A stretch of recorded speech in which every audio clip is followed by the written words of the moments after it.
Games Plus Arcade tersedia hanya di RCTI Plus Super App. Mainkan sekarang. Gitu loh. Level paling bawah dari sebuah relationship adalah transaksional. Transaksional tuh di mana gini?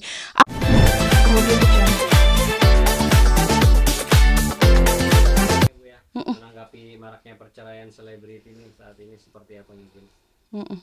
Oh iya, kalau ngomongin masalah perceraian berarti kita harus berbicara masalah relationship dulu ya kan. Yang pasti menurut psikologi, good relationship itu adalah good relationship dengan diri sendiri. Jadi pada saat kita mendapati satu kondisi di mana orang lain bermasalah dengan orang lain, berarti dia belum selesai dengan diri sendiri. So, manusia itu berdasarkan belahan otaknya, dia punya dua kondisi ya, di mana dia bisa menjadi receiver dan dia bisa menjadi transmitter gitu loh. Jadi artinya kita berbicara tentang frekuensi. Jadi kalau untuk berbicara masalah relationship, sejatinya kita tidak pernah bisa merubah orang lain seperti maunya kita. Biasanya kegagalan relationship itu adalah dipicu dari sebuah yang namanya ekspektasi. Pada saat kita menginginkan orang lain seperti maunya kita, gitu. Basicnya seperti itu. Selebriti yang dikenal harmonis mendadak menggugat cerai nih. Apa selama ini yang mereka tampilkan itu sebuah kamuflase, pencitraan aja mungkin di depan publik itu atau seperti apa? Kembali lagi ke basic psikologi bahwa setiap manusia itu jika dia bermasalah kepada something di luar dirinya, berarti ada sesuatu yang tidak selesai di dirinya. Artinya gini, pada saat persoalan terjadi, artinya itu tidak sesuai dengan ekspektasi dia harusnya berdamai dengan dirinya sendiri. Maybe itu ada mental block atau inner child yang belum selesai. Artinya gini loh, sebelum kita berbicara keluar, artinya ada something yang belum selesai di diri kita. Kenapa pada saat kita sudah selesai dengan diri kita, setoksik apapun relationship itu, kita mampu menurunkan ego dan memaklumi orang lain sebenarnya. Karena kita udah good relationship ke dalam. Pada saat ada terjadi crack di luar, relationship di luar, berarti kita tidak sesuai dengan ekspektasi kita. Sebenarnya gini, berbicara masalah frekuensi, kita itu berdasarkan belahan otak manusia mencari sesuatu yang sama dengan dirinya, dengan kategori yang diinginkan sama dirinya gitu ya. Pada saat itu tidak sefrekuensi, tidak sesuai dengan ekspektasi dia, disitulah terjadi crack gitu loh. Jadi kayak harus sebuah relationship yang mengharuskan orang itu sama dengan kita. Padahal good relationship adalah bertumbuh masing-masing dengan perbedaan gitu loh. Level paling bawah dari sebuah relationship adalah transaksional. Transaksional tuh di mana gini? Aku udah ngasih kamu sesuatu, kamu ngasih aku apa? Artinya kalau kita sudah naik dari level paling bawah relationship itu, kita sudah minimal terselamatkan dari yang namanya ekspektasi bahwa kita ingin orang lain seperti maunya kita. Di sini persoalannya biasanya. Karena kita pengen orang lain seperti maunya kita. Padahal relationship sejati itu sendiri adalah bertumbuh sesuai dengan psikologinya masing-masing, dengan bibitnya masing-masing. Kita tidak bisa merubah orang lain. Di situ persoalannya.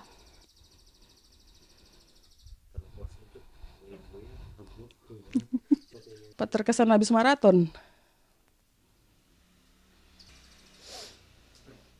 Lu biasanya pakai yang nancep gitu bang, yang nggak dipegangin gitu. Iya, ini nggak pegang.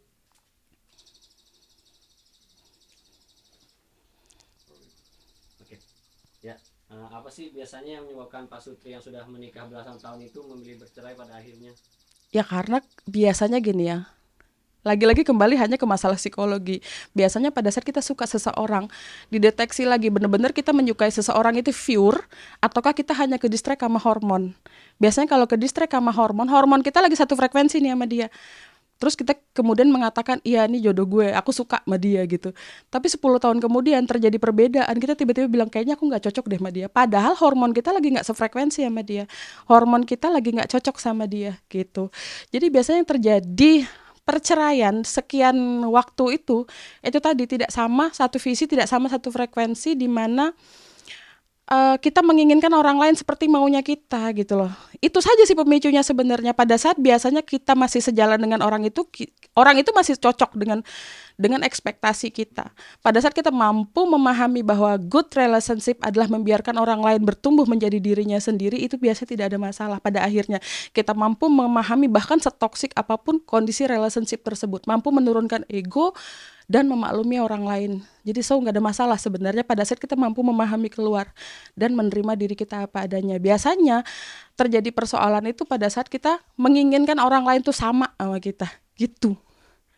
Kenapa sih biasanya yang pernikahan udah lama bertahun-tahun, bisa belasan tahun gitu, terus anak-anaknya juga udah pada besar gitu, baru memutuskan untuk bercerai gitu ya.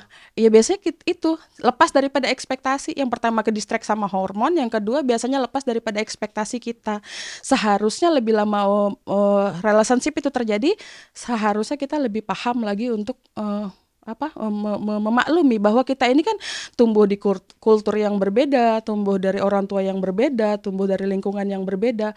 Artinya tidak good relationship pada saat kita berada di level 1 relationship, di mana transaksional kuncinya.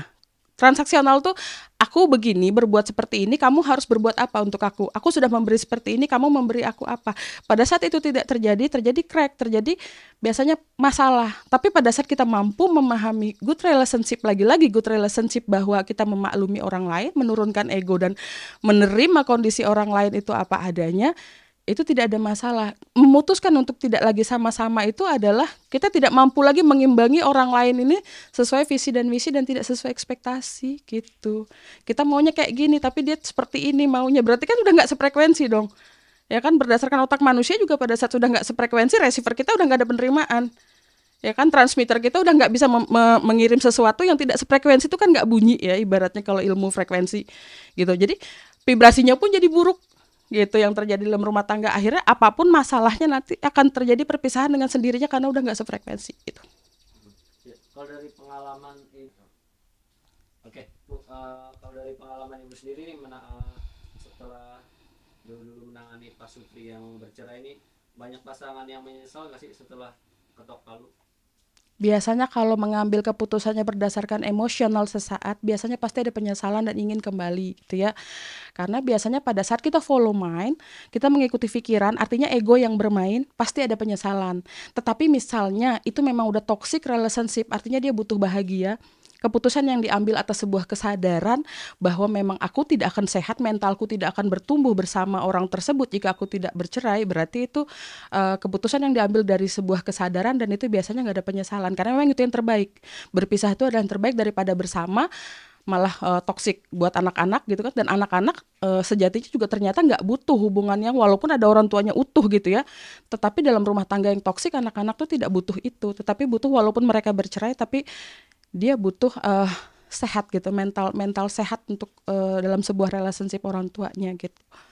Itu Bang. Ya, dari sekian banyak yang bertangannya, banyak yang nyesel setelah ketok palu atau nggak nyesel gitu, tepat dengan keputusannya gitu. Karena rata-rata masyarakat kita mengambil keputusannya karena ego, pasti ada penyesalan. Tetapi biasanya tidak akan pernah diakui gitu. Artinya dia mengulang lagi toxic relationship dengan orang lain.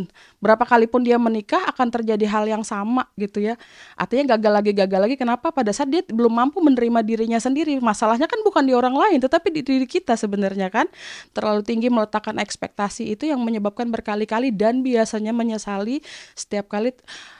Ini berbicara dalam hatinya ya, artinya gini loh, yang terjadi yang sesungguhnya dia pasti menyesali. Artinya kan kita sebenarnya solusinya bukan bercerai ataupun menikah lagi, tetapi bagaimana kita memahami diri kita sendiri untuk bisa bertumbuh dengan sehat gitu loh, untuk sembuh, untuk selesai sama diri kita sendiri, bukan ganti pasangan gitu. Tetapi ya kalau pada saat keputusan itu diambil dengan emosional, dengan ego, ya rata-rata seperti itu sih Bang.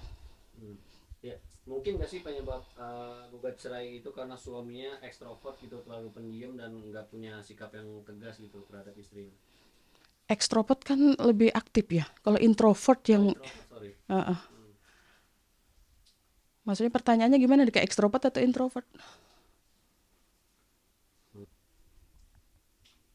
Dah. Ya, kadang-kala orang introvert itu kan sebenarnya dia menarik diri dari kondisi sosial gitu, tapi bukan ansos. Tetapi kelemahannya adalah dia tidak mampu mengambil keputusan secara tepat dan terlalu ragu-ragu untuk mengambil sikap dan menjadi diri sendiri gitu ya, be yourself. Artinya gini, setiap kita tuh kan punya keputusan ya berdasarkan apa yang kita inginkan, tapi seorang introvert biasanya lebih banyak memendam, menahan untuk tidak mengemukakan apapun yang dia rasakan ke publik. Biasanya seperti itu, ke lingkungan keluarga, bahkan ke pasangan sekalipun. Akhirnya dia nerima aja gitu loh keputusan-keputusan seperti itu yang sebenarnya dia kalau untuk introvert tuh pengen minim konflik gitu loh. Jadi dia nggak mau ribut, nggak mau bermasalah keluar gitu. Nah itu yang sering terjadi pada saat yang pasangannya introvert dan tidak aktif untuk mengemukakan apa yang dia inginkan. Kalau ekstrovert minimal kan dia bisa mengemukakan rasa yang terjadi gitu ya. Aku nggak mau begini, aku nggak pengen begitu. Tapi kalau misalnya introvert dia lebih banyak menahan, itu yang membuat miscommunication pada akhirnya. Iya. Kalau pernikahan yang udah tua itu dan bisa dibilang lebih dari 10 tahun gitu, terus mereka sudah mediasi segala macam, itu biasanya bisa diselamatin nggak sih, Bu? Tergantung Bang, kalau misalnya kedua belah pihak mampu menurunkan ego dan memaklumi orang lain, itu udah pasti bisa terselamatkan. Karena sejatinya kita tidak pernah bisa merubah orang lain, itu seperti maunya kita. Yang bisa kita lakukan adalah menerima setiap kondisi orang lain itu apa adanya. Setiap kita bertumbuh dengan development kita sendiri, setiap kita bertumbuh dengan kepribadian kita sendiri, artinya kita tidak ada, bahkan anak kembar sekalipun tidak ada yang identik.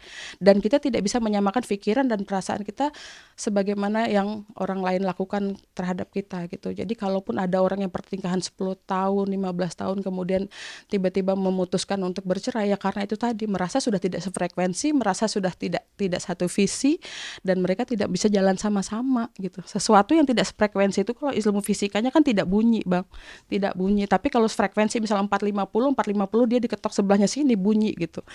Berdasarkan ilmu psikologinya kayak gitu. Nggak sefrekuensi aja intinya. Kalau dari segi ekonomi nih, misalnya si wanitanya sekarang lebih dominan secara finansial gitu, penghasilannya istilahnya lebih banyak lah daripada si suaminya, ngerasa bisa cari uang sendiri gitu, ngerasa dia lebih superior dari segi materi gitu, itu bisa jadi penyebab juga nggak sih untuk mungkin faktor bercerai dari pasangan selebriti? Pastinya karena di negara kita ini terdoktrin bahwa laki-laki sang penafkah gitu kan, padahal tapi kalau secara ilmu psikologi berbalik Bang. Artinya gini, masalah feminim dan maskulin itu bukan hanya masalah gender, tapi kadang-kadang ada perempuan yang lebih superior di luar sana kan, tapi laki-laki lebih feminim gitu. Bukan berarti ini bukan masalah gender lagi-lagi sekali lagi, tetapi mungkin kalau kita mampu bertukar tugas sebenarnya nggak ada masalah, no problem gitu. Kalau mampu misalnya perempuan, tapi dengan pengertian dan kesadaran loh ya, artinya tidak sesuatu. Kalau dengan doktrin kita pasti akan memahami lu laki-laki dan lu yang harus menafkahi. Di situ biasanya ke distract. Lu laki-laki kok diam-diam baik di rumah, padahal kan dia bisa ngurus anak, dia bisa bantu urusan yang lain.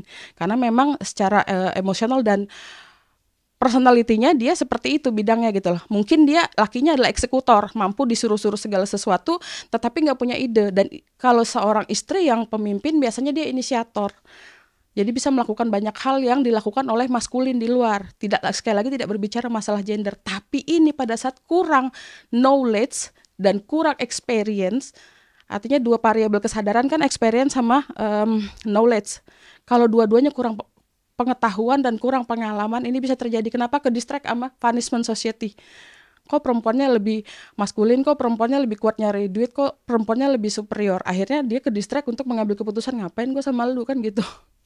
Kan enak-enaknya perempuan dinafkahin gitu kan. Biasanya faktor-faktor seperti itu yang membuat perempuan pengennya udahan gitu, bercerai gitu. Karena gue yang pencari nafkah, harusnya elu. Mestinya dengan pengertian dan pemahaman nggak ada masalah. Kalau solusi untuk mereka yang pernikahannya udah tua gitu, tapi sudah banyak faktor-faktor penyebab perceraian gitu, seperti apa sih, mungkin ada nggak sih solusi buat mereka? Solusi untuk relationship yang lebih baik, yang pertama adalah perbaiki good relationship ke dalam, perbaiki diri kita sendiri, perbaiki kebutuhan emosional kita sendiri dulu. Pada saat kita udah selesai dengan diri kita sendiri, kita mampu menerima apapun kondisi di luar sana gitu ya.